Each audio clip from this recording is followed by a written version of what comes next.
What happens when a man who has given up on life meets the one person who refuses to let him die? In the shadow of an English manor, where autumn leaves fall like final breaths, a dying earl returns home expecting only darkness. But fate has other plans. A young woman with healing hands and a fierce heart will challenge everything he thought he knew about living, loving, and letting go.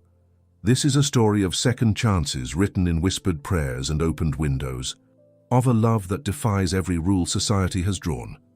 And before we begin, if stories that touch your soul matter to you, please consider subscribing. Leave a comment telling me where in the world you are listening from. And if this story moves you, a like helps more hearts find it. Now let us step into Greystone Manor, where death came calling but love answered the door. Autumn draped northern England in mist and dying leaves, when Martin Ashford, Earl of Greystone, returned to his ancestral estate after years spent among expensive clubs, gambling tables, and glittering ballrooms in London. The doctors had been direct, months, perhaps weeks. Lungs compromised, recurring fevers, nothing more to be done. Greystone Manor rose above the fields like a beached ship, windows shuttered, gardens abandoned, the stone darkened by rain and time. To Martin it was not a home, it was a verdict. As he descended from the carriage, he refused the coachman's hand, with a pride that no longer suited the weakness of his body. The elderly housekeeper, Mrs. Holloway, received him with contained reverence and a look that said what no one dared speak aloud. He looked like a man who had already crossed halfway to the grave. Installed in the east wing, in the room that had belonged to his mother, Martin let laudanum, blood-stained coughs and silence weigh upon him. For the first time, he faced with cruel clarity everything he had wasted. His mother's devotion, his younger brother's enthusiasm, dead in a military campaign, the neglected weight of the lands, the women he had used and forgotten. He had come to Greystone Manor to die. But the house seemed to hear his thoughts, creaking, sighing, reminding him that it had not yet finished collecting the price of his indifference. The nights were the worst. Lying in bed, listening to the wet whistle in his chest, Martin saw shadows of memories. His brother asking him to join the war effort, his mother with her hand extended. The years of excess and arrogance. He had thought he would die with elegant cynicism. Instead, he felt panic. Not fear of the final breath, but horror at realizing his existence, so privileged, had meant nothing beyond paid bills and rooms full of empty people. One dawn, in high fever, he dreamed of his mother walking through the gardens as before, her pale dress among the rose bushes. "You came to surrender?" she asked. "I came to die," he answered. Giving up is not the same as departing in peace. He woke gasping, chest tight, vision blurred. When he managed to reach the bell, he rang it as if calling life itself back. Mrs. Holloway entered in haste. When she touched his forehead, she paled. "Bring someone." Martin's voice was a thread. "Anyone who tries to do more than just watch." She hesitated, then mentioned a rumor. A young woman newly arrived in the village, skilled with the sick and herbs. Martin closed his eyes. If there is a chance, even a small one, call her at dawn. It was the whispered pleas loaded with fear and humility that convinced the housekeeper. And that marked the moment when the Earl, for the first time, chose to fight. Emma Walker had not been born for parlors with chandeliers. Daughter of a railroad worker and a seamstress, she had grown up among tracts, fabrics, simple prayers, and borrowed books. After losing her parents to a violent fever, she was taken in by an aunt who taught her herbal remedies, compresses, oils, and infusions, everything learned from respected midwives and healers in the surrounding area. Emma carried a serene beauty, yet discreet. Hair pulled back in a simple bun, calloused hands, attentive eyes of someone who learned that no one would save her if she did not fight for herself.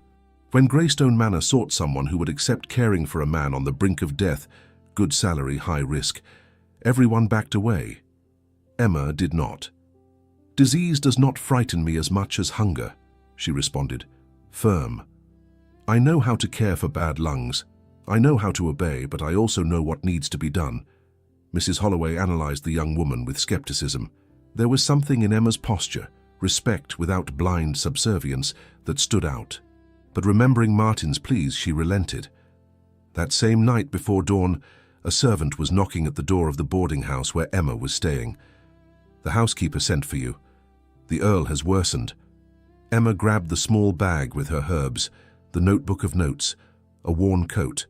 As she caught sight of Greystone Manor emerging from the mist, enormous and silent, she felt a chill climb up her spine. But she did not slow her pace. The room seemed a sealed chamber. Windows locked, heavy curtains, candles nearly extinguished, sheets soaked with sweat and blood. The air was too thick for any future. When Emma entered, she saw only a man too young to be so close to the end. Pale face, unshaven beard, clear eyes filled with irritation. "Who are you?" he forced out, voice hoarse. "Emma Walker. I was called to care for you, sir." "I do not need an audience to die," he growled, coughing. Instead of retreating, she went to the window and unlatched the bolt. The snap of metal echoed like an insult to all the silent rules of the house. Cold wind invaded the room. "Close that immediately," Mrs. Holloway exclaimed. "The night air. The rotten air in here kills faster." Emma spoke calmly but firmly. "He is not drowning because he lacks medicine. He drowns because he lacks air." She opened another window, then another. Martin watched her, divided between fury and curiosity. The young woman brought order to chaos without asking permission. She changed sheets, collected soiled cloths with naturalness, brought a basin closer, examined the cough with a clinical gaze without disgust. "Sit up a bit more," she requested, bringing pillows closer. "Lying like this, everything drowns." "You have no idea how to speak to an earl," he murmured. "I have an idea how not to let someone die suffocated." She touched his shoulder with firmness, guiding him upward. The contact was brief, practical. Even so, Martin felt her presence as something alive, different from the cold, distant hands of London doctors. Emma prepared steam with boiling water, aromatic leaves, and a strong essence that lifted the room from the smell of disease. "Breathe deeply. It will hurt a little, then it helps." He obeyed reluctantly. The cough came strong, expelling what suffocated him. Between the burning in his chest and the aroma of herbs, Martin had the strange sensation that some invisible line had moved. As if, with those windows opened, something else began to enter besides the freezing wind. The following days created a ritual that transformed the room and, gradually, Martin himself. Emma woke before the sun. She opened the windows, always, rekindled the brazier, prepared steams with eucalyptus, thyme, strong oil that she dripped counting drops. He complained about the cold, the smell, the horrible taste of the infusions. "If you are complaining, you are improving," she said, with a half-smile that ignited something in him. Her touches were firm and attentive. She adjusted pillows, supported his neck when helping him drink, warmed his hands between her own when the chills came. Nothing inappropriate, but nothing indifferent. Martin began to wait for the sound of her footsteps in the corridor. Between one treatment and another, they talked. First about remedies, then about things no doctor would hear. He confessed guilt, emptiness, the life wasted in London, his dead brother, the years running from Greystone. She told him about her father on the rails, her mother sewing in dim light, the aunt who taught her to recognize herbs by color and smell. Sometimes the dialogue stopped, and the silence was filled only by his breathing and the sound of Emma's pen noting something in her book. At certain moments, Martin noticed he was watching her more than he should. The discreet curve of her neck, the loose strands of hair, the serene concentration. One afternoon she held his wrist to count the beats. "Still runs strong," she commented. Martin felt the warmth of her skin and, for a second, forgot about the disease. "Perhaps that is your fault," he responded in a low tone. Emma raised her eyes, surprised. Their gazes locked for an instant too long. A flash, a quick deviation, a light flush on her face. Neither commented. But from then on, the distance between hands, the lingering looks, the breaths held in the middle of a sentence became an invisible part of the treatment. On the fourth week, when everyone believed Martin was finally out of danger, darkness returned. He woke without air. His chest seemed closed from within. He tried to call, but no sound came. His body fell from the bed. When he regained some consciousness, he felt rhythmic pressure on his chest, Emma's voice counting low, close, urgent. Suddenly her lips touched his, not in a kiss, but in borrowed life. She blew air into his lungs with fierce determination. Pressure, air, pressure, air, until a blockage broke. Martin coughed blood, but air entered. Cold, precious air. Emma trembled, her eyes filled with tears. "Do not do this to me," she murmured in English broken by contained crying. "Not now." He raised his hand, weak, touching her face. His thumb wiped away a tear. "I tried," he whispered. She lowered her head, her fingers still on his chest, feeling the heartbeat. "I cannot lose you, my lord, not when you already mean so much."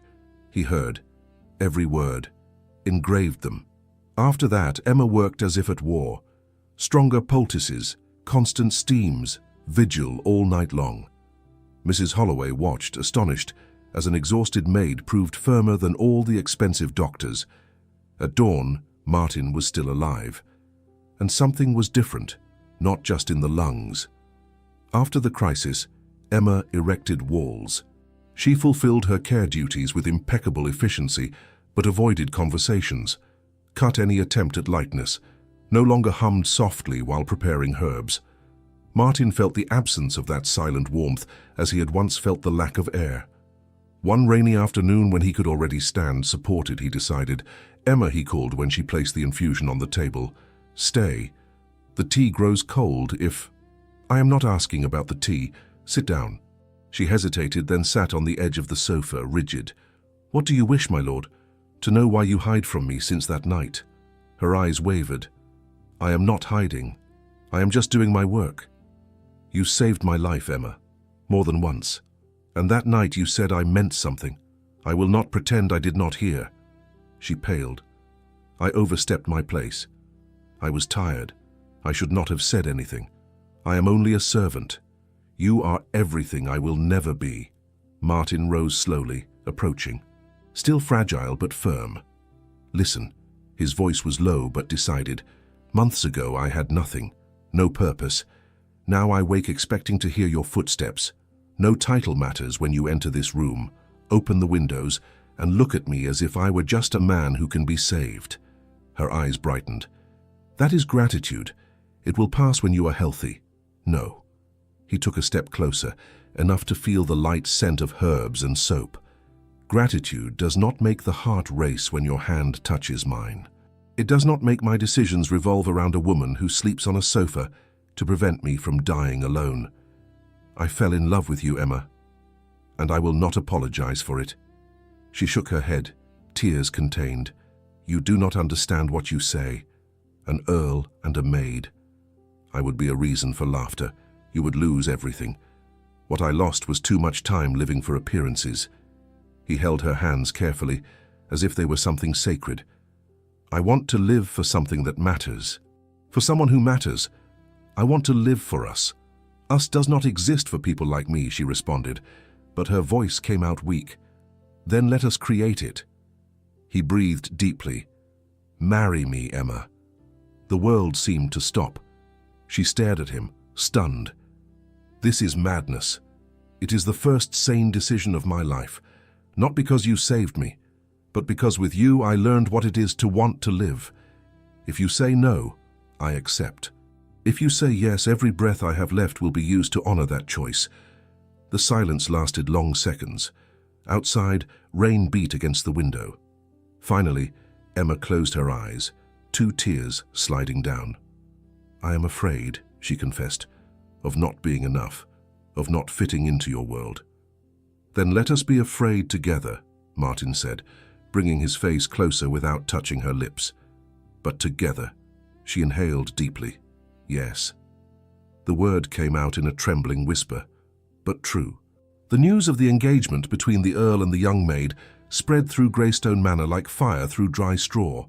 Some servants murmured scandal, others smiled in secret. Mrs. Holloway, after a sleepless night, limited herself to saying, "I have seen much worse unions in this family. If anyone kept this place standing in recent months, it was her. There was no ball in London, no announcement in the capital's newspaper. The wedding took place in the small chapel on the property, with few guests. The household staff, some tenant farmers, the elderly vicar who had known Martin since he was a boy. Emma wore a simple dress of pale silk, adjusted by careful hands in the house. In her hair, small sprigs of lavender from the garden she herself had begun to restore. When she entered the chapel, Martin felt a tightness in his chest that had nothing to do with disease. The vows were sincere, without adornment. He promised to honor her as an equal, acknowledging she had rescued him from certain death and from an empty life. She promised to walk beside him, bring healing to those in need, and make Greystone a place of life, not mourning. As evening fell, now as husband and wife, they climbed together the stairway of the east wing. The room was no longer a dark cell, windows open, light curtains, the smell of herbs mixed with the sweet cold of night. For a moment, they stood before the closed door. "Are you afraid?" he asked softly. "A little," Emma admitted with a shy smile. "But it is the first time fear seems beautiful." Martin approached slowly, giving her time to retreat if she wished. She did not retreat. He touched her face with his fingertips, tracing the line of her jaw, the contour of her lips. Emma held her breath. Both their hearts seemed to beat in the same rhythm. The first kiss was soft, uncertain, full of reverence. The second came deeper, urgent, like those who understand that time is a treasure. Their lips touched, met again, until Emma grabbed his shirt with trembling hands, pulling him closer. He slid his hand along her neck, feeling the warmth of her skin, the loose strands of hair. Their breathing mingled, ragged. "If I do anything you do not want," Martin murmured against her mouth, "tell me. I will stop." "You will not need to stop," she responded, with the simple honesty she had always possessed. "I want to be here." He smiled against her lips, moved. The movements were slow, full of care, fingers intertwined, kisses on the neck, on the shoulders, his body still fragile, but guided by gratitude and contained desire. Hers, accustomed to the hardness of life, offering itself without fear for the first time. No hurry, only the patient discovery that there, in that room where death had waited, love now breathed loudly. Martin's hands moved to the small buttons at the back of her dress, each one releasing with deliberate slowness. Emma's fingers traced the lines of his chest through the thin fabric of his shirt, feeling the steady beat of the heart she had fought so hard to keep alive. When the dress fell away, pooling at her feet like water, she stood before him in the candlelight, vulnerable yet unafraid. His eyes held wonder, as if seeing something sacred. "You are beautiful," he whispered, his voice rough with emotion. Her hands reached for him, unlacing his shirt, pushing it from his shoulders. She traced the scars on his chest, the places where illness had marked him, and kissed them gently, one by one. Emma. Her name on his lips was both question and answer. They moved to the bed, bodies finding each other in the half-darkness. His touch was reverent, exploring the curves of her waist, the smoothness of her skin. She arched into him, breathing his name like a prayer. When they finally joined, it was with a slowness that spoke of devotion rather than mere passion. He moved carefully, watching her face for any sign of discomfort, but she only drew him closer, her legs wrapping around him, her hands in his hair. Their rhythm built gradually, breaths synchronizing, hearts racing together. The world narrowed to just this. The heat between them, the soft gasps, the way her fingers dug into his shoulders as pleasure mounted. "Martin," she breathed, and the sound of his name in that moment undid him. They reached their peak together, bodies trembling, clinging to each other, as if afraid to let go. For a long moment after, they remained intertwined, foreheads touching, breathing the same air. When they finally lay side by side, Emma rested her head on his chest, listening to the steady beat of his heart. His fingers traced lazy patterns on her bare shoulder. "I never knew," he said softly, "that being alive could feel like this." She tilted her head to look at him, her eyes bright in the candlelight. "Like what?" "Like everything that came before was just waiting for you." She kissed the hollow of his throat, feeling his pulse quicken beneath her lips. "Then we were both waiting," she whispered. "And now we have found each other." He pulled the blanket over them, sheltering them from the night's chill. But the warmth between them needed no covering. They had sealed something greater than a marriage contract. They had created a home in each other. As sleep began to claim them, Martin pressed a kiss to her hair. "Thank you," he murmured, "for refusing to let me die, for teaching me how to live." Emma nestled closer, her hand over his heart. "Thank you for choosing to stay." Outside, the autumn wind whispered through the open windows, carrying with it the scent of healing herbs and new beginnings. Inside, two souls who had found each other against all odds rested in each other's arms, knowing that whatever tomorrow brought, they would face it together. The candlelight flickered and faded, but the warmth remained. In that room where death had once held dominion, love had claimed victory. And in the silence of Greystone Manor, if one listened closely, one could hear not the echo of endings, but the quiet promise of everything yet to come. Morning light filtered through the open windows, painting the room in shades of gold and amber. Emma woke first, momentarily disoriented by the softness of the bed, the warmth of another body beside her. Then memory returned, flooding her with a mix of joy and disbelief. She was married to an earl. The impossibility of it made her want to laugh and cry at once. Martin stirred beside her, his arm tightening around her waist. When his eyes opened, they found hers immediately, and the smile that spread across his face was unlike anything she had seen before. Unguarded. Pure. "Good morning, Lady Greystone," he murmured, his voice still rough with sleep. The title startled her. Lady Greystone. It sounded like something from a story, not her life. "That will take some getting used to," she admitted. "We have time." He pulled her closer, pressing a kiss to her temple. All the time in the world. But the world outside their room had different plans. A sharp knock interrupted their quiet moment. Mrs. Holloway's voice came through the door, careful but firm. "My lord, I apologize for the intrusion, but there are matters that require your attention. The steward has been waiting since dawn." Reality settled over them like a weight. Martin sighed, his forehead resting against Emma's. "Duty calls," he said with regret. "Then you must answer," Emma replied, though her hand lingered on his chest. "But first, let me check your breathing. You overtaxed yourself last night." A slow smile curved his lips, worth every breath. She swatted his shoulder playfully, but her examination was thorough. His lungs sounded clearer than they had in weeks. The fever had not returned. Whatever force had nearly claimed him seemed to have loosened its grip.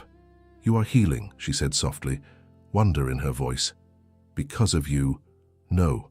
Because you chose to fight. I only gave you the tools." He captured her hand, bringing it to his lips. "Then let us call it a partnership." The morning that followed thrust Emma into a world she had only glimpsed from the outside. As Martin dressed and descended to meet with his steward, Mrs. Holloway appeared to guide Emma through what was now expected of her. The housekeeper's manner had shifted. Not quite warm, but no longer skeptical.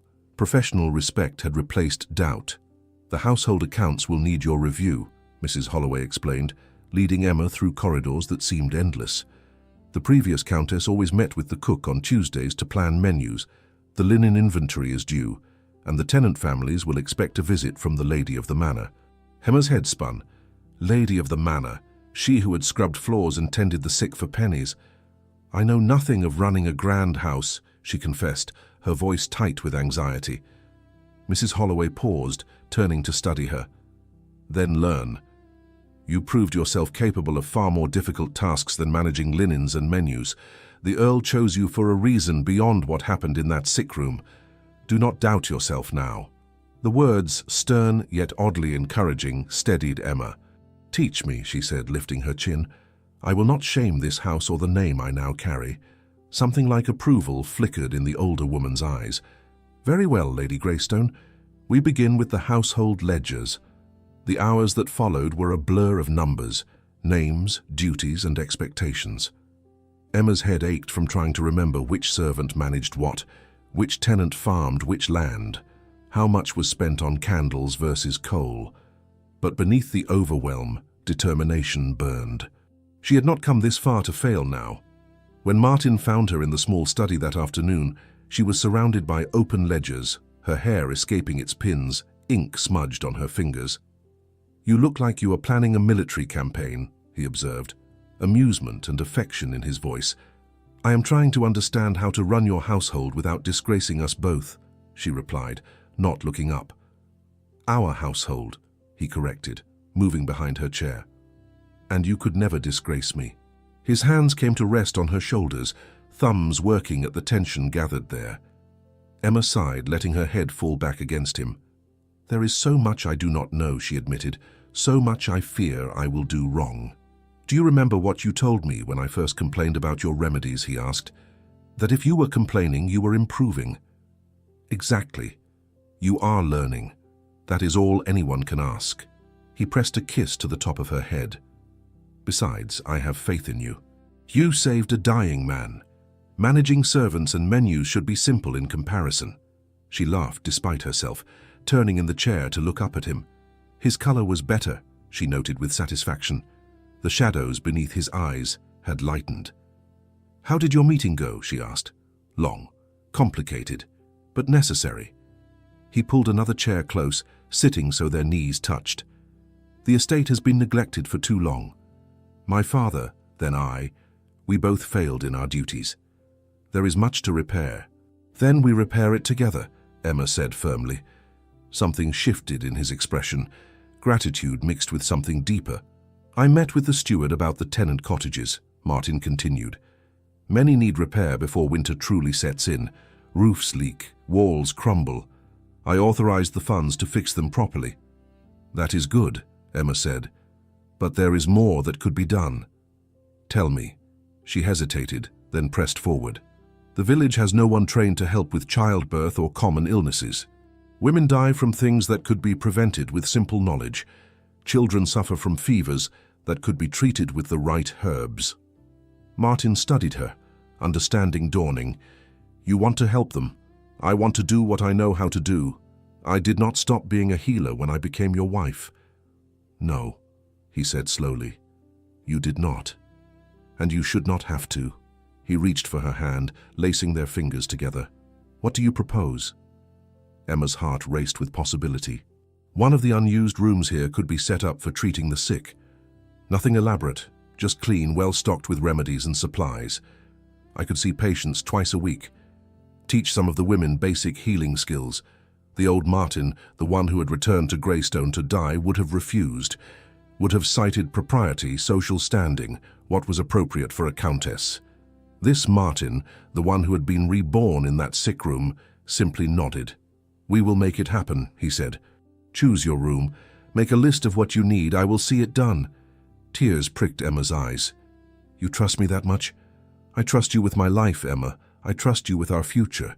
Why would I not trust you in this? She leaned forward, capturing his lips in a kiss that spoke of gratitude and love, and the beginning of something neither had imagined possible. When they finally parted, Martin rested his forehead against hers. We are going to change things here, he murmured. Together we are going to make Greystone into something worth building a life around. Outside the study window, afternoon faded into evening. The autumn chill sharpened, promising the approach of winter. But inside Greystone Manor, something new was taking root. Not just love between two unlikely people, but purpose, direction, hope. Emma returned to her ledgers, but now Martin sat beside her, explaining entries she did not understand, laughing when she made sharp observations about wasteful spending. Mrs. Holloway, passing by the open door, paused to observe them.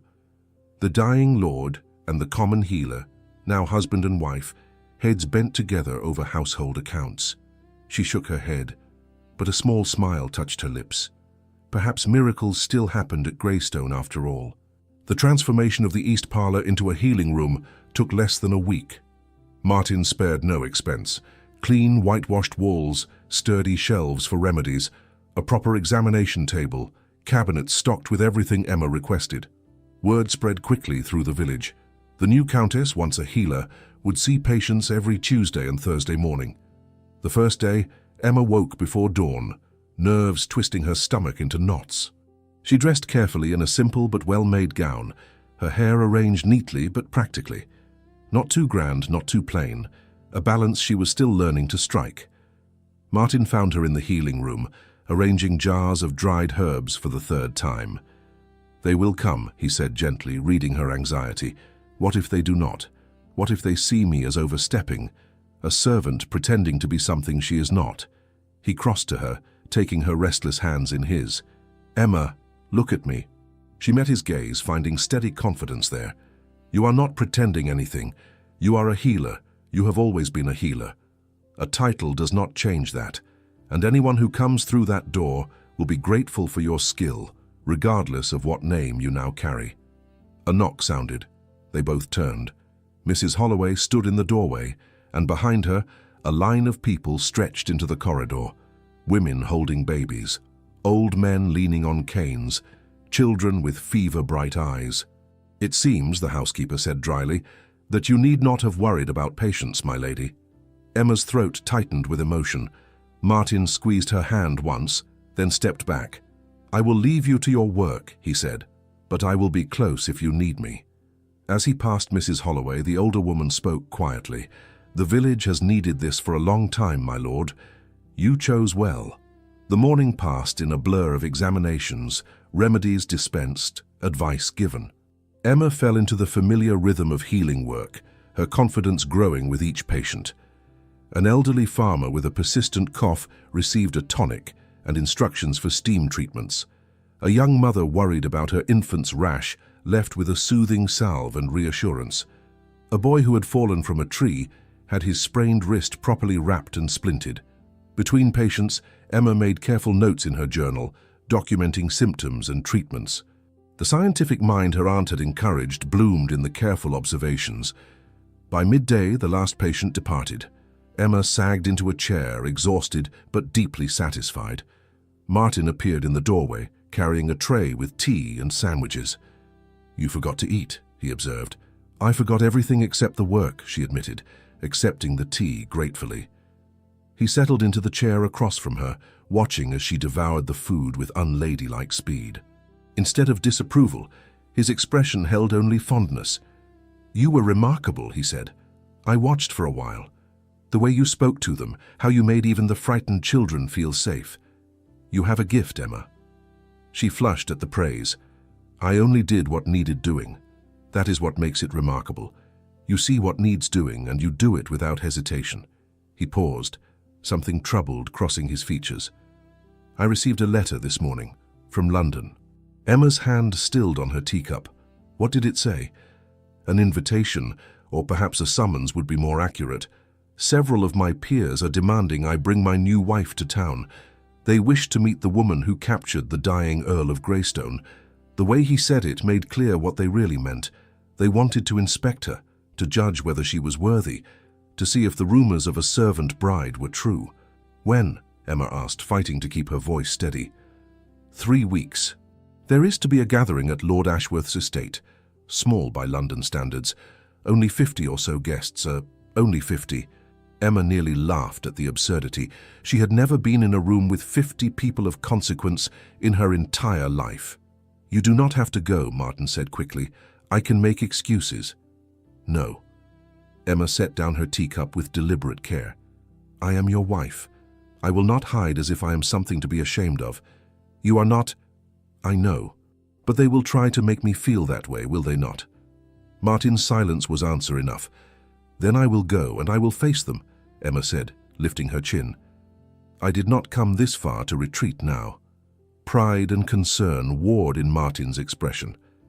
"I will be beside you every moment." "Good, because I will likely need someone to remind me which fork to use." That night, as they prepared for bed, Emma stood before the mirror while her new lady's maid, a patient girl named Sarah, brushed out her hair. Martin watched from where he sat on the bed, still marveling at the domesticity of it all. A wife, a shared room, a life intertwined with another's. "What are you thinking?" Emma asked, catching his gaze in the mirror. "That I am afraid," he admitted. Her hands stilled. "Of what?" "Of losing this. Of London society finding some way to take you from me. Of you realizing you made a mistake choosing this life." Emma dismissed the maid with a gentle nod, then crossed to Martin. She stood between his knees, her hands resting on his shoulders. "Listen to me," she said firmly. "I chose you. Not the title, not the estate, not any of this. You. The man who looked at death and decided to fight. The man who sees me, truly sees me. Not as a servant or a countess, but as Emma. She cupped his face in her hands.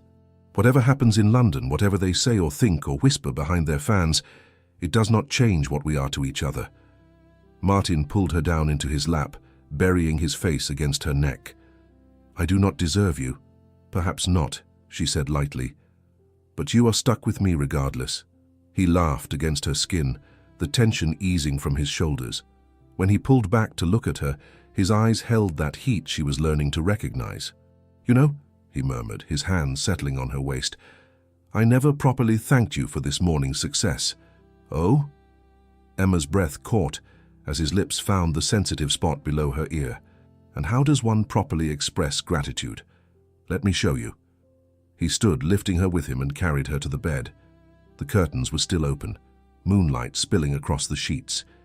He laid her down gently, following her onto the soft surface.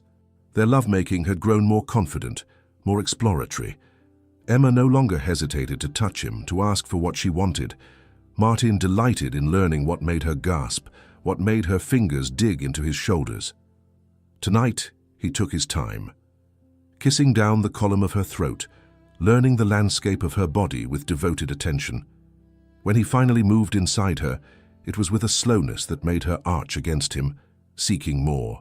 Martin, she breathed, his name a plea and a prayer. I know, he murmured against her lips. I know, love. They moved together in the moonlight, finding their rhythm, building toward that peak of pleasure. When release came, it was synchronized, bodies trembling together, hearts racing as one. After, as they lay tangled in the sheets, Emma traced patterns on his chest. His heartbeat was strong beneath her palm, steady and sure. We will survive London, she said quietly. We have survived worse. Together, Martin agreed, pressing a kiss to her hair. Together. Outside, the night settled over Greystone Manor.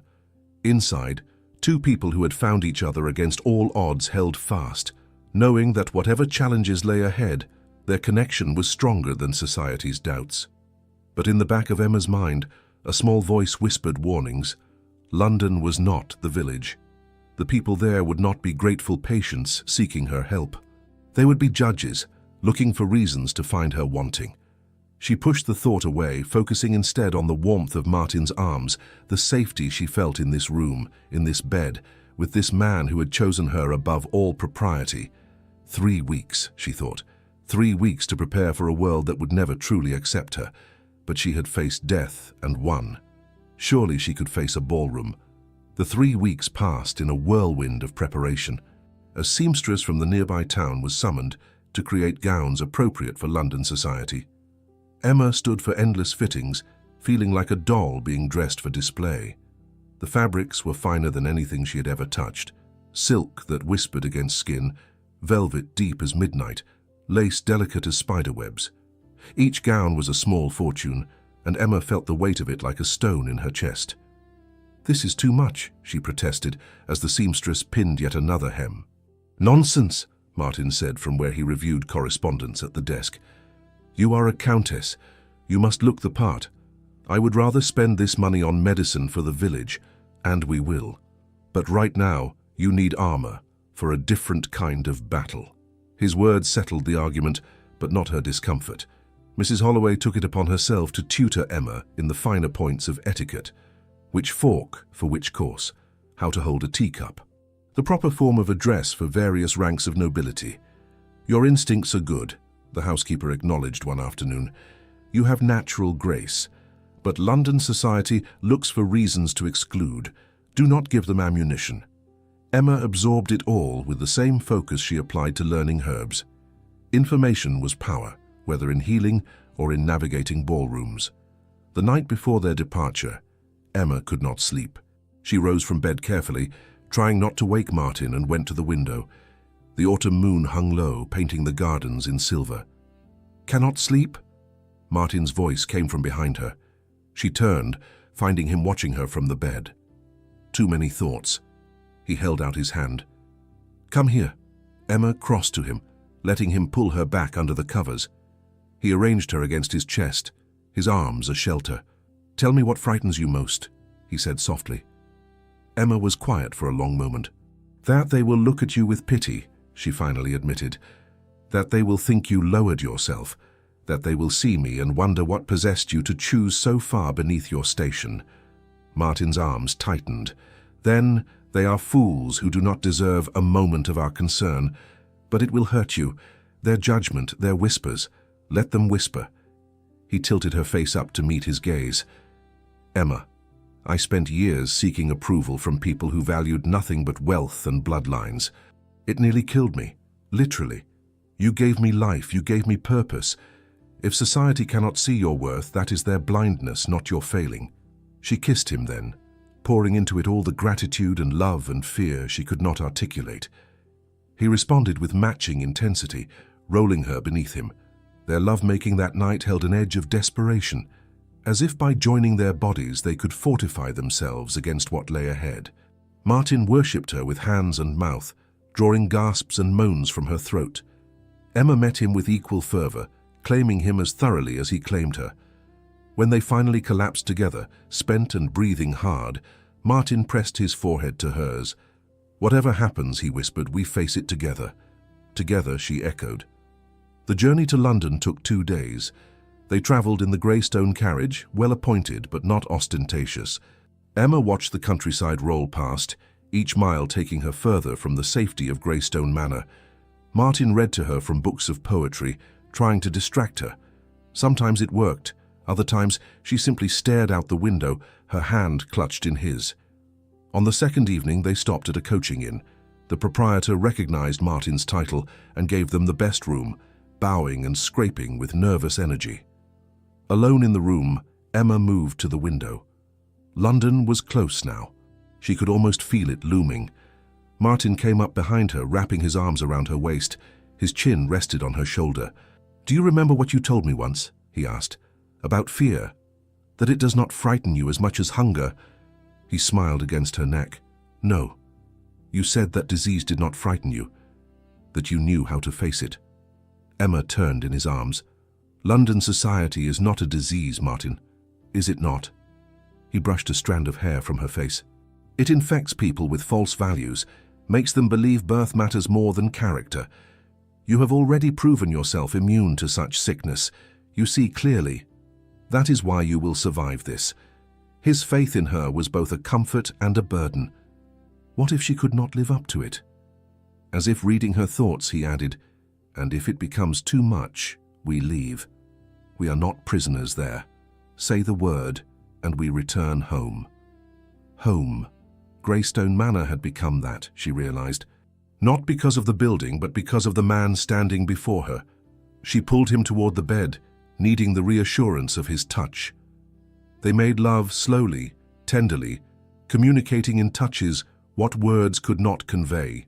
They reached London the following afternoon. Emma's first glimpse of the city stole her breath. Buildings pressed together like books on a shelf, stretching endlessly. Carriages clattered over cobblestones. People swarmed the streets in numbers she had never imagined. "So many," she breathed.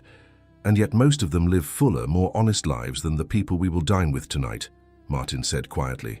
The Greystone townhouse stood in a fashionable square, tall, elegant, imposing.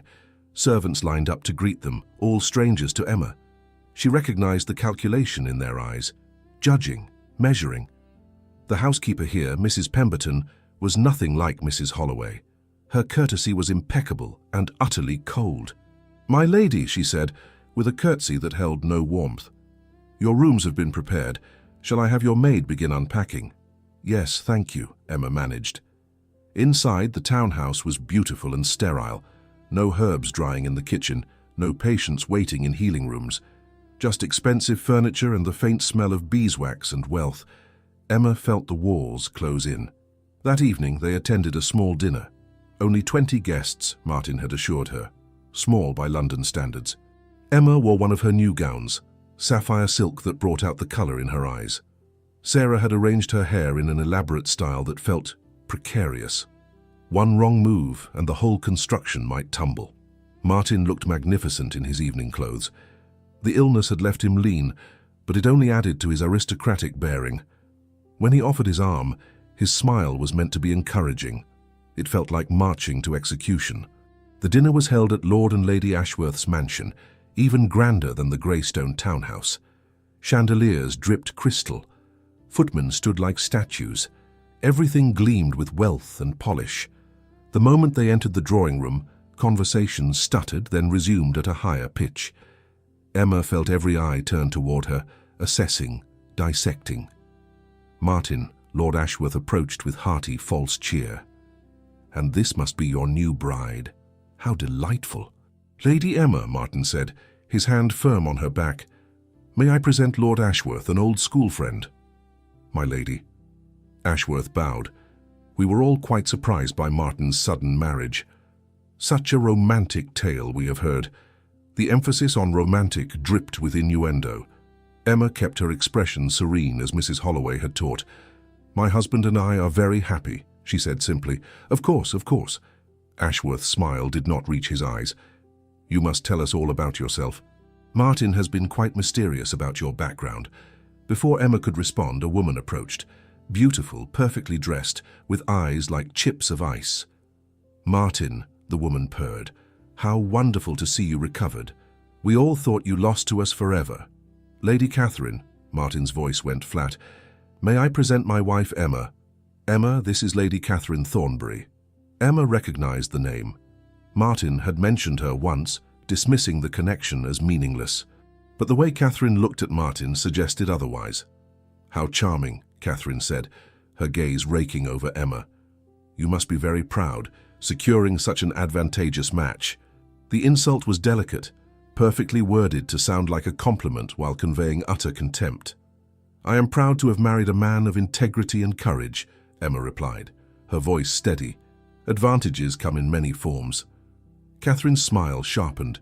"How refreshing. A romantic. Well, I do hope London does not disappoint you, my dear. It can be quite unforgiving to those unfamiliar with its ways."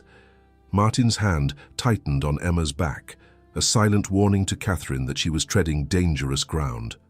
"I find," Emma said quietly, "that integrity and kindness matter far more than familiarity with social games. But perhaps that is simply my provincial perspective." A flicker of surprise crossed Catherine's face. Then she laughed, high and brittle. "Well, you have certainly chosen an interesting one, Martin. I do hope she survives the season." Catherine drifted away, leaving a wake of expensive perfume and malice. "That was well done," Martin murmured. "But I am sorry you had to face her." "Is she the one?" Emma asked. Martin knew what she meant. One of many foolish choices. Nothing that ever mattered. The dinner itself was an ordeal. Emma was seated between two elderly lords who spoke over her head as if she were invisible. Across the table she caught snippets of conversation, heard her name mentioned in whispers. Servant girl, healer, fortune hunter, clever little thing, trapped him while he was ill. Each word landed like a blow, but Emma kept her expression calm, her posture perfect. She ate mechanically, using the correct forks, saying little. Only when her eyes met Martin's across the table did she find anchor. He watched her with such fierce pride and protectiveness that it made her chest ache. After dinner, the ladies withdrew while the men remained for port. Emma found herself surrounded by women who smiled with their mouths, but not their eyes. "You must tell us," one matron demanded. "How did you capture Lord Greystone's attention?" "I treated his illness," Emma said simply. "How convenient," another woman murmured. That night, back at the townhouse, Emma finally allowed the armor to crack. Martin had barely closed the bedroom door before she was in his arms, shaking with suppressed emotion. "I wanted to run," she confessed. "Every moment I wanted to flee. But you did not." He held her tightly. "You faced them with dignity and grace. They hate me, they fear you. There is a difference. You threaten everything they believe about themselves." Emma pulled back to look at him. "How do you do this? Night after night, year after year?" "I did not," he said quietly. "I drowned myself in excess to avoid feeling anything at all. But you, Emma, you feel it all and remain standing. That is true courage." She kissed him desperately, needing to feel something real after the artifice of the evening. He responded with matching need, and soon they were fumbling with clothing, seeking the connection that mattered more than any society's approval. Their coupling was fierce, almost angry, as if they could drive away the poison of the evening through shared passion. And after lying tangled together, Emma finally found peace. "We have 2 more days," Martin said into the darkness. "2 more events. Then we go home." "Home," Emma repeated. The word, a benediction. Outside, London continued its relentless churn. But inside, 2 people held fast to each other, their love alight against the surrounding darkness. The second day in London dawned grey and cold. Emma woke to find Martin already dressed, standing at the window with correspondence in hand. "More invitations," he said without turning. "Word has spread, everyone wants to inspect the Earl's common bride." The bitterness in his voice mirrored her own feelings. Emma rose, wrapping a dressing gown around herself, and went to him. "We could decline." "And confirm every suspicion that I am ashamed of you?" "No." He turned, his expression fierce. "We attend. We show them that their opinions hold no power over us. But they do hold power," Emma said quietly. "You see it in how the servants here look at me, how Mrs. Pemberton speaks to me as if I am still staff pretending at nobility." Martin's jaw tightened. "I will speak with her." "No." Emma touched his arm. "That will only make it worse. I must earn their respect myself, or it means nothing." A garden party was scheduled for that afternoon at Lady Westbrook's estate. Emma, dressed in a pale green gown, trying to calm her racing heart as Sarah arranged her hair. "You look beautiful, my lady," Sarah said softly. "They would be fools not to see it." Emma met the maid's eyes in the mirror, recognizing an unexpected ally. "Thank you, Sarah." The garden party was worse than the dinner. At least at dinner, there had been assigned seats, structure. Here, women clustered in groups, and Emma had to navigate the social currents alone when Martin was pulled away by his male acquaintances. She stood near a rose arbor, pretending to admire the flowers while feeling utterly exposed. "Lady Greystone." The voice was syrup-sweet and poisonous. Lady Catherine appeared beside her, flanked by 2 other fashionable women. "How are you finding London?" "Educational," Emma replied carefully. "I imagine it must be quite different from what you are accustomed to." Catherine's smile was sharp. "Martin mentioned you worked as a healer before your marriage. How industrious." The other women tittered. Emma felt heat climb her neck but kept her voice steady. "I found purpose in helping those who suffered. I still do." "How admirable." Catherine plucked a rose, examining it with exaggerated interest. "Though I wonder if you ever treated anyone of quality, or was your practice limited to farmers and servants?" "I treated anyone who needed help," Emma said. "Illness does not discriminate by rank, even if people do." The barb landed. Catherine's expression hardened. "No, I suppose it does not." After all, Martin's illness brought him quite low. Low enough to forget his obligations to his name and class. Emma's hands clenched in her skirts. He remembered what truly matters. That is more than most can claim. And what would a girl like you know about what matters to nobility? The contempt in Catherine's voice finally broke through Emma's composure. Enough to know that cruelty dressed in silk is still cruelty. Enough to see that some people value titles over humanity. And enough to recognize that you are more concerned with who I was than with who I am. Silence fell. The women around them stared, shocked that the common bride had dared to speak so directly. Catherine's face flushed with anger. "You forget yourself." "No." Emma lifted her chin, something fierce igniting in her chest. "I know exactly who I am. The question is whether you do. You speak of obligations and class as if they give you license to be unkind.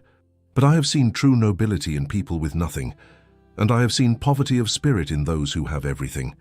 She turned to leave, but Catherine's voice followed her, loud enough for others to hear. "Martin will tire of you, mark my words. When the novelty fades, he will see what we all see. A common girl playing dress-up, and he will regret ever lowering himself." Emma stopped, turned back. When she spoke, her voice carried across the garden. "My husband was dying when I met him, alone in a dark room, suffocating on his own bitterness and regret. I opened the windows and let air back into his lungs. I gave him reason to fight for his life. What have you ever given him besides judgment and shallow affection?" The words rang out like a bell. Every conversation in the garden ceased. All eyes turned to them. Catherine stood frozen, her face white with fury and humiliation. Emma's heart pounded, but she did not look away. If loving my husband and helping those in need makes me common, then I am proud to be so. Good day, Lady Catherine. She walked away with her head high, even as her legs trembled. She had to find Martin, had to leave before she broke down completely. She found him near the house, deep in conversation with several gentlemen. When he saw her face, he immediately excused himself. Emma, what happened? She shook her head, unable to speak. He took her arm, guiding her away from prying eyes to a secluded alcove. Tell me. The words spilled out. Lady Catherine's cruelty, the confrontation, Emma's uncharacteristic outburst. With each sentence, Martin's expression grew darker. I should not have engaged her, Emma finished, her voice breaking. I should have walked away. But she spoke of you with such contempt, and I could not bear it. Martin cupped her face in his hands. Emma, look at me. She met his eyes, seeing not anger but fierce pride. You defended yourself and our marriage. You spoke truth to malice. There is nothing to apologize for. I made a scene. I proved I do not belong here. You proved you have more courage and integrity than anyone in that garden. He pressed his forehead to hers. We are leaving. Now. But the party. Damn the party. Damn all of it. You have endured enough. Relief flooded through her so powerfully that her knees weakened. Martin caught her, holding her steady. Within the hour they were back at the townhouse. Martin immediately ordered their things packed. We are returning to Greystone, he announced to the startled staff. Have the carriage ready at dawn. Mrs. Pemberton appeared, her expression disapproving. My lord, you have obligations. The Sinclair ball tomorrow night has ceased to matter. He did not even look at her. My wife's well-being is my only obligation. In their bedroom, Emma finally allowed herself to feel the full weight of the day. She sat on the bed, shaking with delayed reaction. Martin knelt before her, taking her hands. I am sorry. I should never have subjected you to this. You gave me the choice. I chose to come, and I will spend a lifetime grateful for your courage, but never again. We will not return to London unless you wish it. Emma looked at this man who knelt before her, an earl humbling himself to comfort his common-born wife, the man who had chosen her over society's approval, who was willing to become a social pariah for her sake. I love you, she said, the words simple but weighted with everything she felt. I love you so much it frightens me. His eyes brightened with emotion.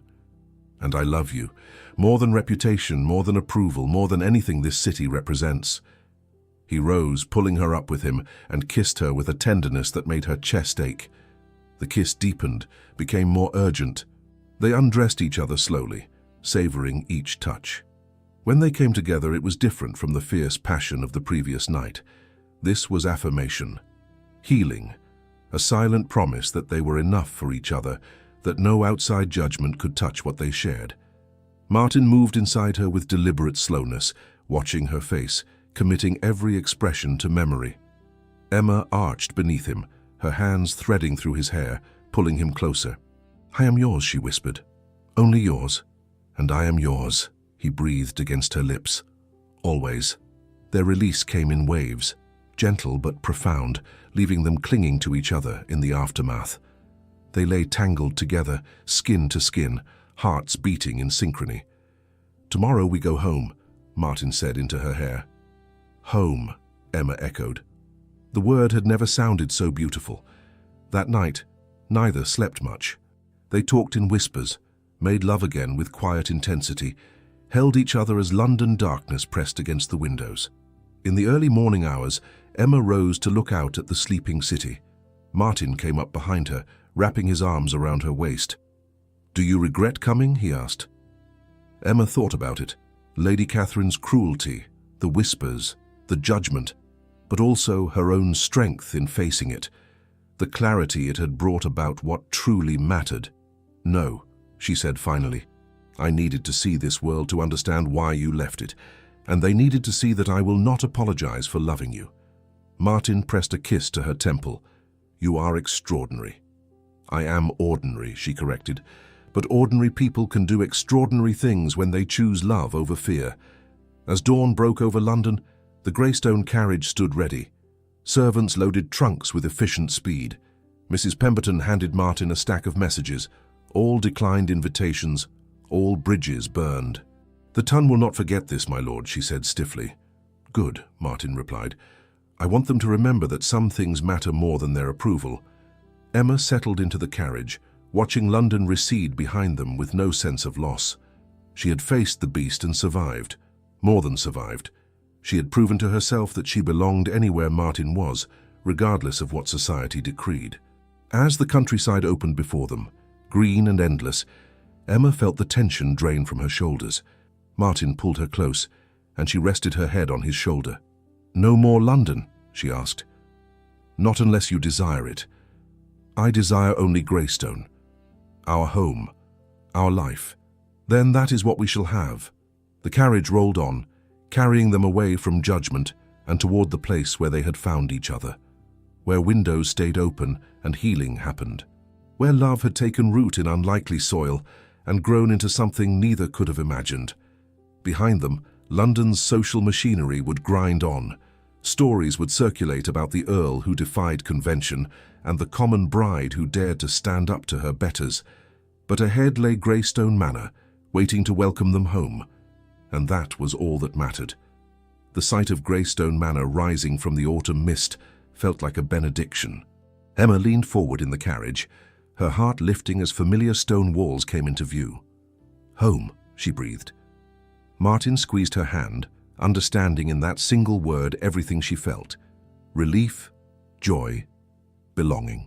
All the things London had tried to strip away. The household staff waited at the entrance, Mrs. Holloway at their head. The housekeeper's normally stern expression softened when she saw Emma's face. "Welcome home, my lady." Emma felt tears prick her eyes. It is good to be home. Inside, everything was as they had left it. The healing room with its orderly shelves, the east wing with windows that stayed open, the gardens where herbs grew in careful rows. That night, Emma walked through the manor touching familiar surfaces, reacquainting herself with the peace she had taken for granted. Martin found her in the library, running her fingers along the spines of books. "I miss this," she said. "The quiet, the simplicity." He came up behind her, wrapping his arms around her waist. "London taught us what we already knew, that this is where we belong." She turned in his embrace, looking up at him. "Do you regret leaving society behind?" "Truly, not for a moment." His thumb traced her cheekbone. "They offered me nothing but emptiness dressed as refinement. You offered me life. There is no comparison." Emma rose on her toes to kiss him, pouring into it all her gratitude and love. The kiss deepened, became heated. Martin lifted her, and she wrapped her legs around his waist as he carried her from the library. They barely made it to their bedroom. Clothes were shed in a trail across the floor. When they tumbled onto the bed, it was with laughter and urgency mixed together. Their lovemaking held a different quality than in London. There was joy in it again, playfulness. Martin tickled the sensitive spot on her ribs, making her squeal. Emma retaliated by nipping his shoulder. When he finally entered her, they both sighed with the rightness of it. This was where they belonged, together in this room, in this life they were building. "Martin," she gasped as he moved within her. "I need you to know something. Anything," he murmured against her neck. "I would choose you again. Every time, no matter what it cost." He stilled, pulling back to look at her. His eyes were bright with emotion. "Emma," she cupped his face in her hands. "London showed me that what we have is rare, worth fighting for, worth everything." He kissed her then with such tenderness that tears spilled from her eyes. They moved together slowly, savoring every sensation, every moment. When release came, it was gentle as rain, leaving them peaceful and complete. After, as they lay tangled in sheets, Martin's hand drifted to her stomach, resting there absently. Emma covered his hand with hers, her heart suddenly racing. "There is something I need to tell you," she said quietly. He propped himself on one elbow, concern touching his features. "What is it?" Emma took a breath, gathering courage. "I have been feeling unwell in the mornings. Certain smells make me ill. And I am late. Nearly 2 weeks now." Realization dawned slowly across Martin's face. His eyes widened, dropped to where their joined hands rested on her belly. "Are you certain?" "Not completely, but I know the signs. I have seen them often enough in other women." She searched his face, suddenly uncertain. "Are you pleased?" "Pleased." He laughed, the sound breaking with emotion. "Emma, I am terrified and ecstatic and completely overwhelmed." He gathered her close, his face buried in her hair. "We are going to have a child. Our child." Emma felt his shoulders shake and realized he was crying. She held him tighter, her own tears falling freely. "I worried you might think it too soon," she whispered. "Too soon?" He pulled back to look at her, his face wet but radiant. "You have given me everything. My life, purpose, love, and now this. How could anything be too soon?" He kissed her stomach reverently, then moved up to capture her lips. The kiss was salt-tinged and perfect. The next morning, Emma woke to find Martin already dressed and standing at the window. When he heard her stir, he turned with a smile that made her heart flutter. "I have been thinking," he said. "That sounds dangerous." He laughed, crossing to sit on the bed beside her. "About the child. About our future here."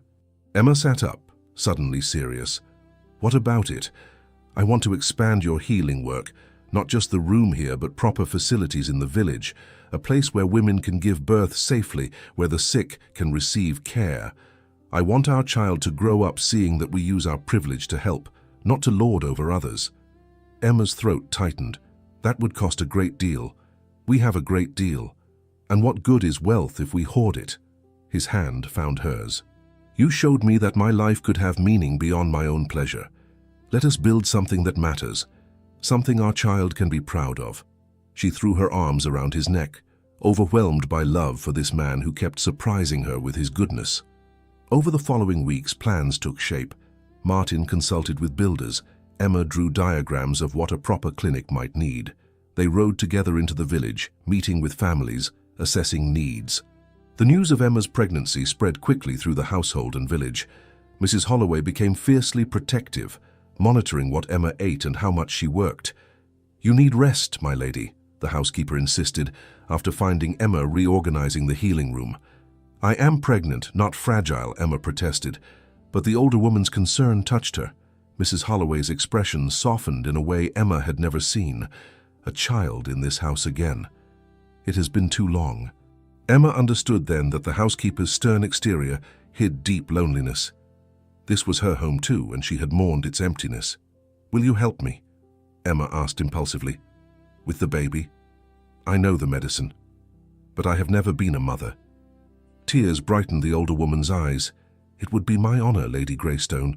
Winter settled over Greystone with snow and firelight. Emma's belly began to round, just slightly, a secret promise of spring to come. Martin became absurdly protective, fussing over her in ways that were both endearing and exasperating. One evening, as they sat before the fire in their room, Emma reading while Martin worked on estate accounts, she felt the first flutter, like butterfly wings against the inside of her skin. "Martin," she gasped. He was at her side instantly. "What is it? Are you in pain?" She grabbed his hand, pressing it to her belly. "Wait. Be still." They sat frozen, barely breathing. Then it came again. The tiniest movement beneath his palm. Martin's face transformed with wonder. "Is that our baby?" Emma confirmed, laughing through tears. "Saying hello." He knelt before her, both hands now cradling her belly, his forehead pressed against the small swell. "Hello, little one," he whispered. "We cannot wait to meet you." Emma ran her fingers through his hair, overwhelmed by the perfection of this moment. A year ago, Martin had been dying in a dark room. Now he knelt before her, speaking to their unborn child, his face alight with joy.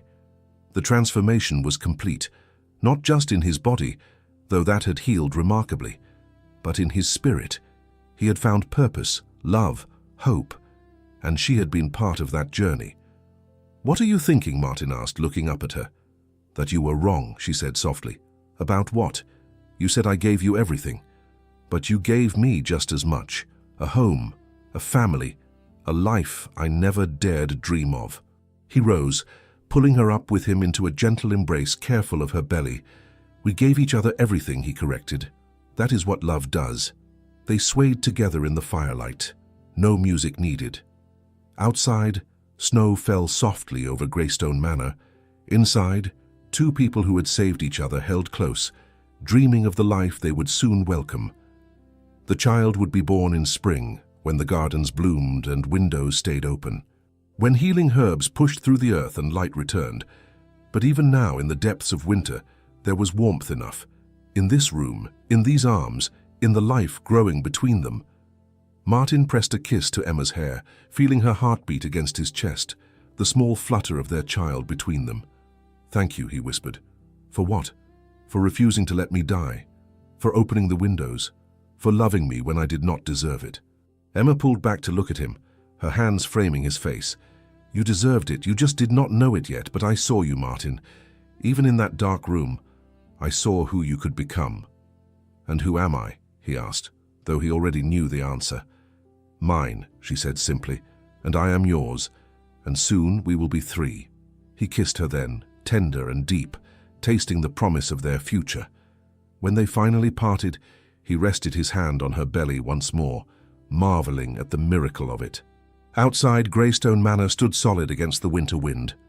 Inside, love had taken root and flourished beyond anyone's expectations. And in the spring, new life would come. But the rebirth had already happened, in opened windows and healing hands, in courage and choosing love over fear. The dying Earl had found his reason to live, and in living, had discovered everything worth dying for was actually everything worth living for. Together they had built something society could never touch or diminish, a love that healed, a purpose that mattered, a home that welcomed life, and that was more than enough. It was everything. Spring arrived at Greystone Manor with a burst of colour that seemed almost defiant after the long winter. Crocuses pushed through thawing earth, followed by daffodils and early roses. The gardens Emma had restored bloomed with renewed vigour, as if celebrating alongside her. Emma's belly had grown round and full. She moved with the careful grace of late pregnancy, one hand often resting on the swell where their child grew. Martin watched her with constant wonder, still amazed that this miracle was real. The village clinic stood nearly complete. A sturdy stone building with large windows, clean rooms for examinations, a birthing suite, and living quarters for a midwife they had hired from a neighbouring county. Emma had overseen every detail, even while her own body prepared for the same journey countless women would take in that building. One warm April afternoon, Emma stood in the clinic's main room, imagining it filled with patients. Martin found her there, a fond smile on his face. "You should be resting," he chided gently. "I have been resting all morning. I am not made of glass, Martin." "No, but you are carrying our child. That earns you some coddling." She turned to him, radiant despite her fatigue. "Do you remember the first day I came to your room? How you fought me on everything. Every window I opened felt like a personal attack," he admitted with a laugh. "And now look at this." She gestured to the bright, airy space.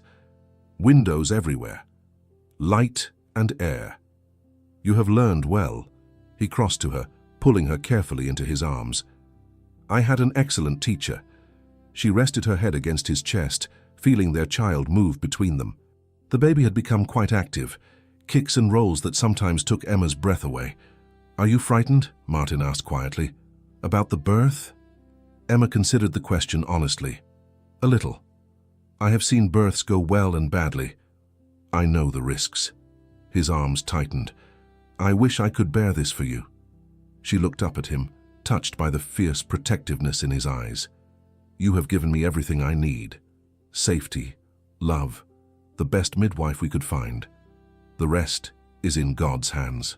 That night, as they prepared for bed, Emma felt a strange tightness across her belly. She said nothing, not wanting to alarm Martin.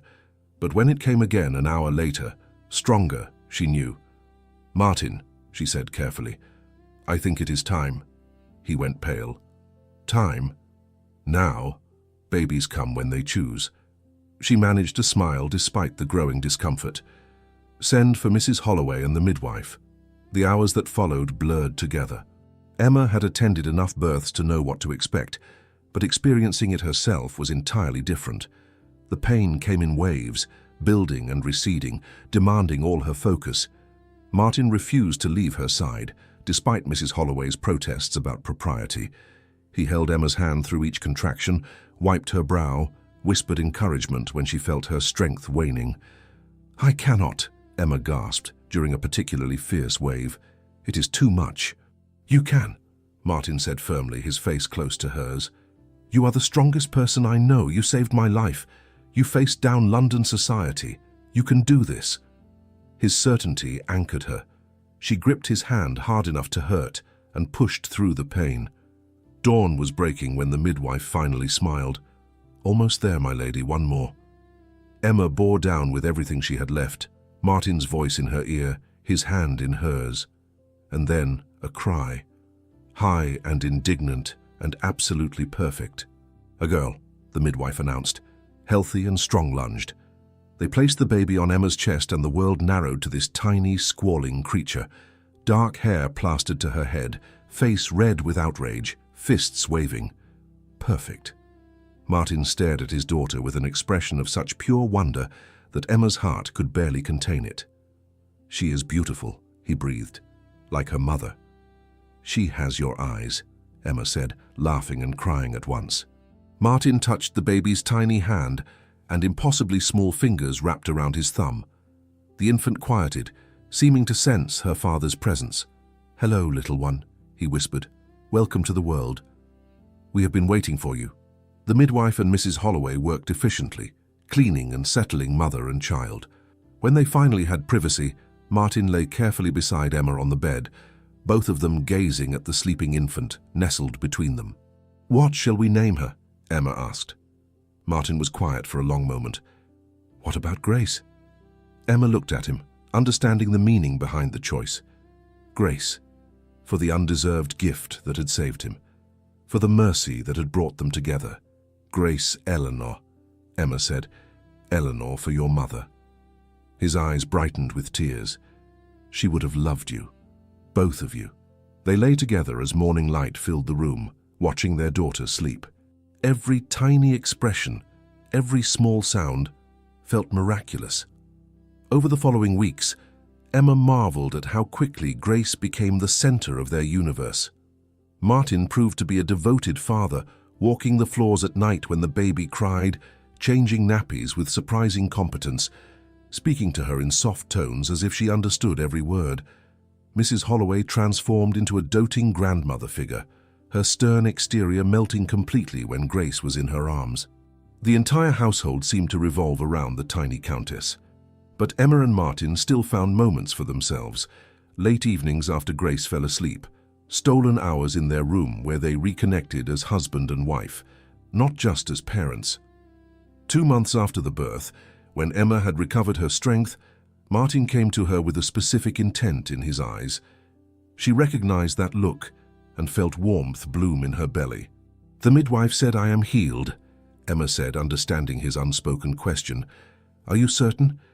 I do not want to rush you." She pulled him down onto the bed beside her. "I am certain. I have missed you. This way." Their lovemaking was tender, relearning each other's bodies after the changes of pregnancy and birth. Martin worshipped every curve, every stretch mark, treating her as something precious and sacred. "You are even more beautiful," he murmured against her skin. "I am rounder than I was," she protested. "You grew our child, created life. How could that be anything but beautiful?" He moved inside her slowly, carefully, watching her face for any sign of discomfort. But there was only pleasure, the familiar building heat, the connection she had craved. When they reached their peak together, it felt like a homecoming, a return to themselves as individuals within their partnership. After, as they lay tangled together, Martin's hand traced idle patterns on her hip. "I never thanked you properly," he said. "For what?" "For everything. For saving my life, yes. But more than that. For showing me how to live. For giving me purpose and love, and now Grace. For making Greystone a home instead of a prison." Emma turned in his arms, her hand on his cheek. "You did the same for me. Before you, I was alone, uncertain of my place in the world. You gave me a home, a family, the freedom to be both healer and wife and mother. We saved each other, Martin." He kissed her softly. The best decision I ever made was asking you to stay that first morning. The best decision I made was saying yes. They drifted to sleep in each other's arms, content and complete. Summer arrived with long golden days. The village clinic opened officially, with Emma presiding over the ribbon cutting while Martin held Grace. The villagers came in numbers, grateful to finally have access to proper medical care. Emma divided her time between motherhood and healing work, finding joy in both. She taught other women her skills, creating a network of trained helpers who could assist with births and illnesses throughout the region. Martin threw himself into estate management with renewed purpose. He implemented fair contracts with tenant farmers, invested in improvements to housing and infrastructure, became known throughout the county as a landlord who cared about his people's welfare. One evening, they stood together in the garden, watching Grace toddle on unsteady legs through the lavender. The baby laughed with pure delight at a butterfly that landed near her feet. "She has your courage," Martin observed. "And your stubbornness," Emma countered. "A formidable combination." He pulled Emma close, resting his chin on her head. "Do you remember when you first walked through these gardens? They were overgrown and dying." "Like their owner," Emma said lightly. "Like their owner," he agreed. "And now look. Life everywhere." It was true. The gardens bloomed with color and purpose. Healing herbs grew alongside roses.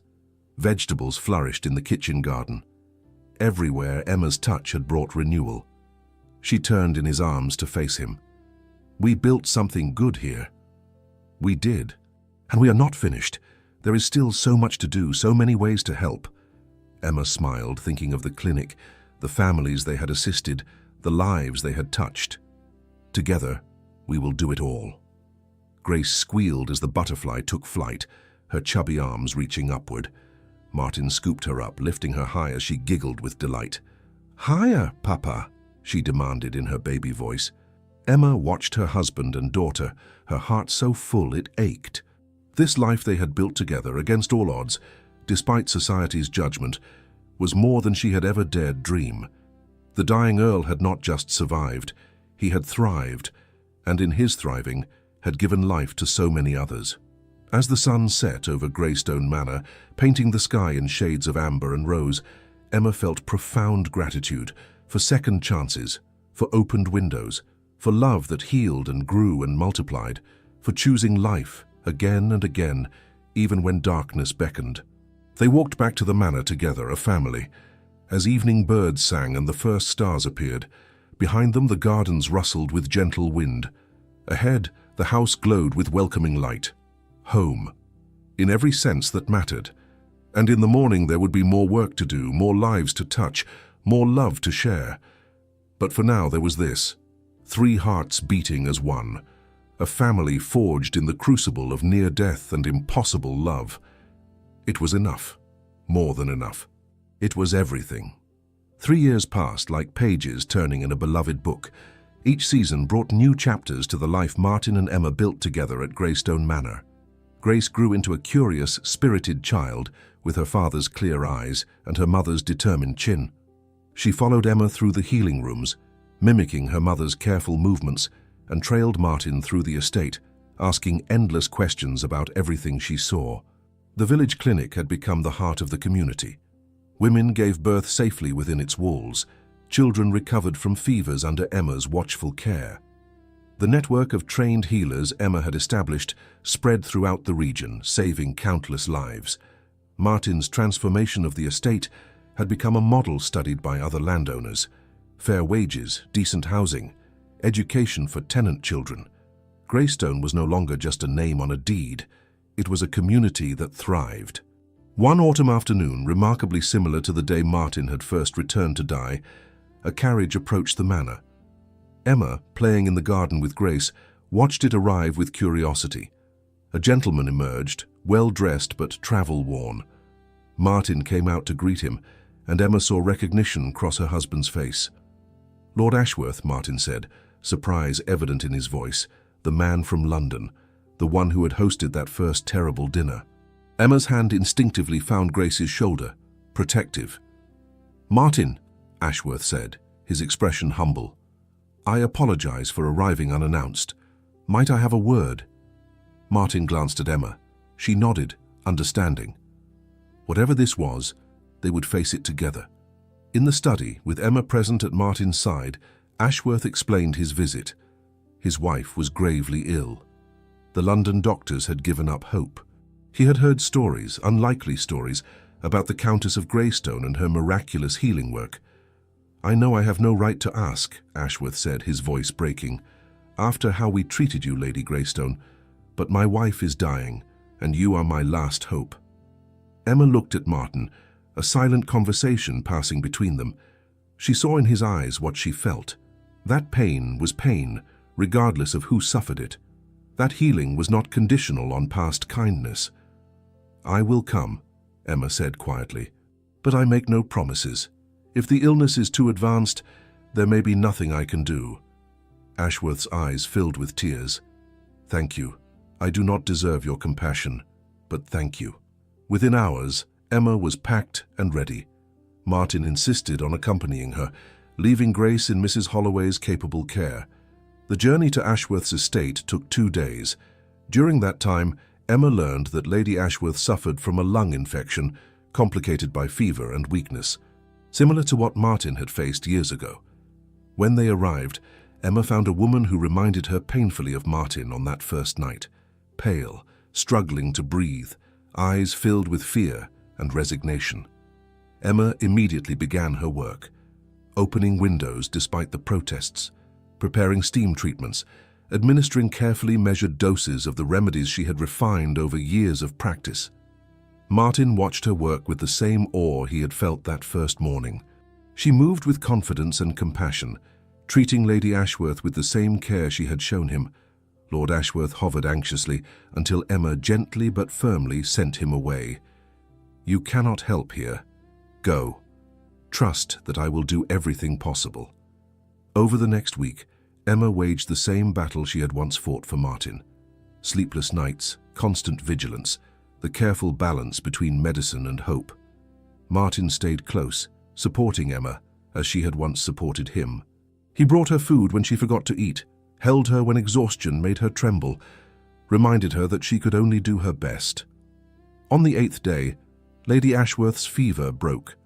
Her breathing eased. Colour returned to her face.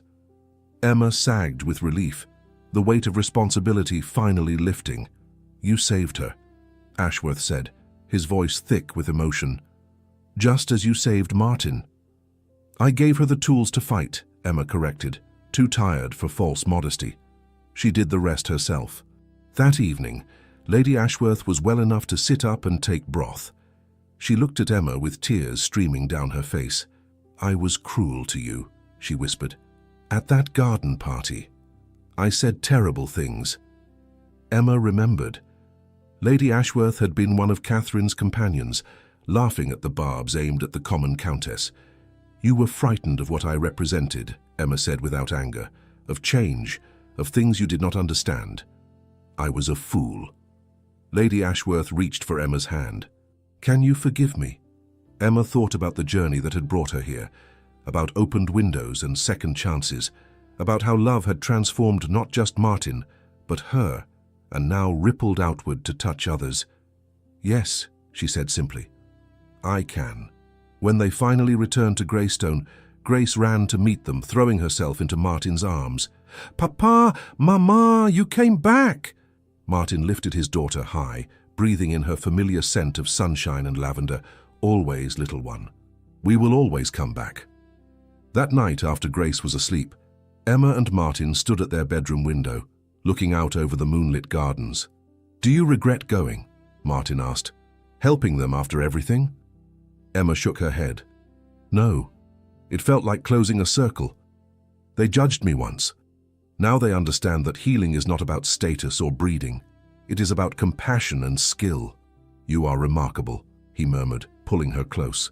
She leaned into him, still amazed after all these years by the safety she felt in his arms. "We are remarkable," she corrected. "Together." He turned her to face him, his hands framing her face. "Do you remember what I said to you that first day? About needing someone who would try to do more than just watch me die? I remember everything from that day. You did so much more than try, Emma. You gave me a reason to live, and then you kept giving me reasons, every day, new reasons. Our life, our work, Grace, the people we help, all of it. Tears pricked Emma's eyes. You gave me the same, a place to belong, a purpose beyond mere survival, a family. He kissed her then, tender and deep, tasting of love and time and all the moments that had brought them here. When they finally parted, Emma rested her head against his chest, listening to the steady beat of his heart. That heart that had been failing when they met, that now beat strong and sure. The house creaked and settled around them, familiar sounds that spoke of home. Below, Mrs. Holloway moved through the corridors, checking locks. In the nursery, Grace slept peacefully. In the village, families rested easier, knowing help was available when needed. Greystone Manor, once a place of death and decay, now pulsed with life. Martin had not just survived, he had learned to truly live, and in living fully, he had helped countless others do the same. Years later, when Grace was grown and beginning her own healing work, when the clinic had expanded to include a small hospital, when the Greystone name was known throughout England not for aristocratic pride, but for compassionate service, people still told the story. They spoke of the dying Earl who returned home expecting the end, of the young healer with courage and skill beyond her station, of opened windows and defied conventions, of a love that had saved not just one man, but an entire community. Martin and Emma would sit together in their garden, hair grey but eyes still bright, hands still reaching for each other across any distance. Grace would visit with grandchildren who played among the healing herbs. The manor would ring with laughter and life, and sometimes in quiet moments, Martin would look at his wife and remember the darkness of that first room, the gasp of air when she opened the windows, the moment he decided to fight instead of surrender.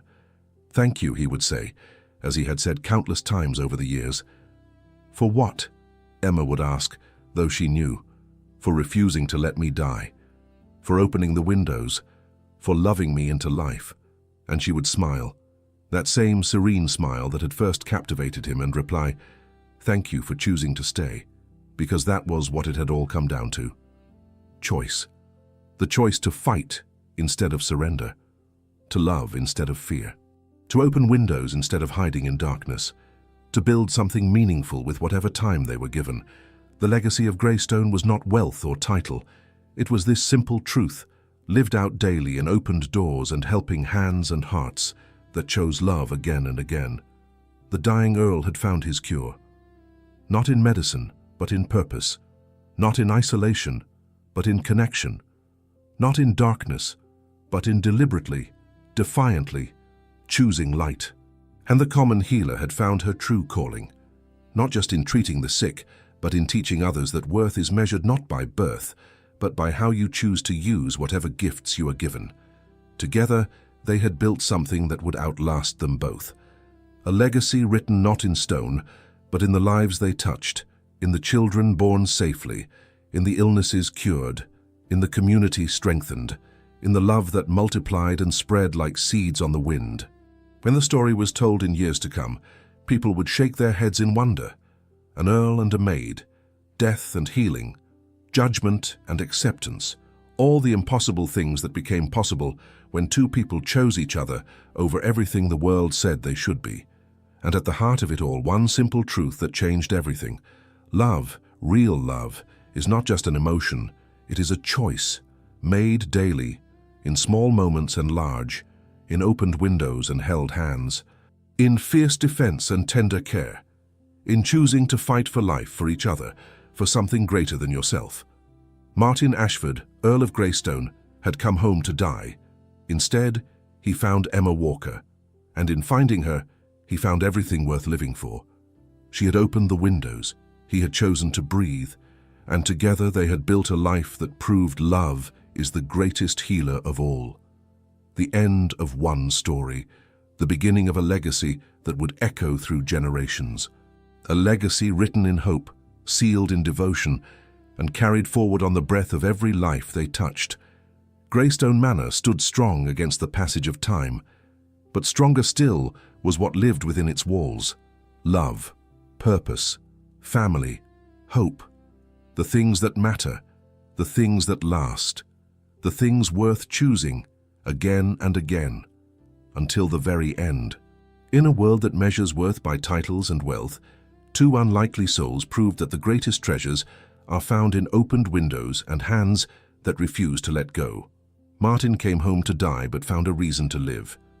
Emma arrived with nothing but her gifts and courage and became the architect of transformation, not just for one man, but for an entire community. Their story reminds us that love is not passive. It is the deliberate choice to fight for life when death seems easier, to open windows when darkness beckons, to see worth in others when society sees only status, to build something meaningful from the ruins of what was. What windows in your own life need opening? What part of you is waiting for permission to heal, to love, to become? If this story touched your heart, please leave a like. It helps others find these tales of hope and transformation. Subscribe to join us for more stories of courage, love, and second chances. And I would love to know, where in the world are you listening from? Drop a comment and let us connect across the miles. Thank you for spending this time in Greystone Manor with Martin and Emma.